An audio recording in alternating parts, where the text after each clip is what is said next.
தென்மேற்கு வங்கக்கடல்ல உருவான காற்றழுத்த தாழ்வு மண்டலம் டித்வா புயலா வலுப்பெற்றிருக்கு. இந்த புயல் வட தமிழகம் புதுச்சேரி நோக்கி நகர வாய்ப்பு இருக்கிறதுனால வரும் நாட்கள்ல 6 மாவட்டங்களுக்கு அதி கனமழைக்கான ரெட் அலர்ட் விடுக்கப்பட்டிருக்கு.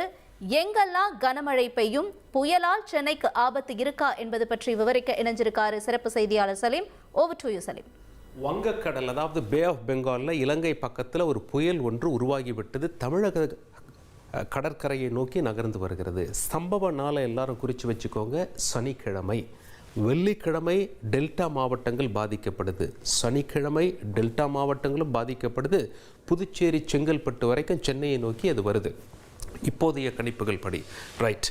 இப்போ வரைபடம், அதாவது செயற்கைக்கோள் சுமார் 36,000 உயரத்திலிருந்து பூமியை பார்த்து கொண்டிருக்கிறது.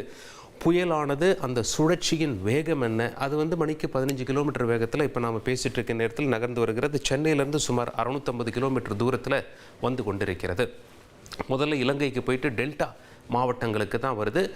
எந்தெந்த நாளில் காட்சிகள் எப்படி இருக்கும் என்பதை நாம் பார்க்கவிருக்கிறோம். புயலை பொறுத்த வரைக்கும் புயலுக்கு எரிபொருள் என்பது எப்படி நமக்கு சாப்பாடோ, எப்படி வாகனங்களுக்கு பெட்ரோல் டீசலோ, அந்த மாதிரி புயலுக்கு எரிபொருள் என்பது தண்ணீர்.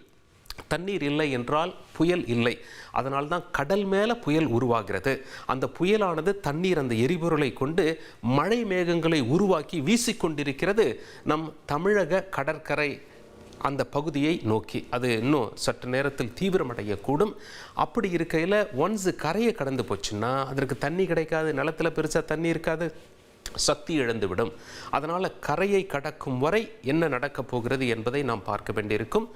புயல் சேதத்தை ஏற்படுத்துமா, குறிப்பாக விவசாய நிலங்களுக்கு, மரம் செடி கொடிகளுக்கு என்றால் புயலின் வேகத்தை பொறுத்து தான் சேதம் அமையும். ஒரு புயல் என்றாலே மினிமம் ஒரு மணிக்கு 100 கிலோமீட்டர் ஸ்பீடில் அந்த கரையை கடக்கும்போது காத்தடிக்கும். அதுக்கு தான் மினிமம் குவாலிஃபிகேஷன். புயலாக மாறுவதற்கு இந்த புயலின் வேகம் என்னவாக மாறுகிறது என்பதை நாம் பார்க்க வேண்டி இருக்கும்.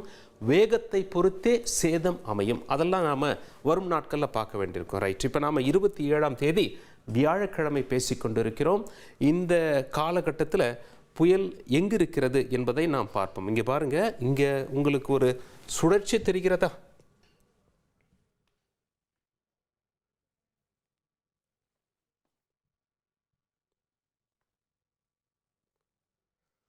அங்கே பாருங்கள், அந்த கலரை உங்களால் உணர முடிகிறதா? இங்கே பாருங்கள், உங்களால் பார்க்க முடிகிறதா? ப்ளூ கலர் அப்படின்னா கொஞ்சம் குறைவான மழைங்க. அப்படியே நீங்கள் பச்சை கலர், எல்லோ கலர்னா சற்றே அதிகம்.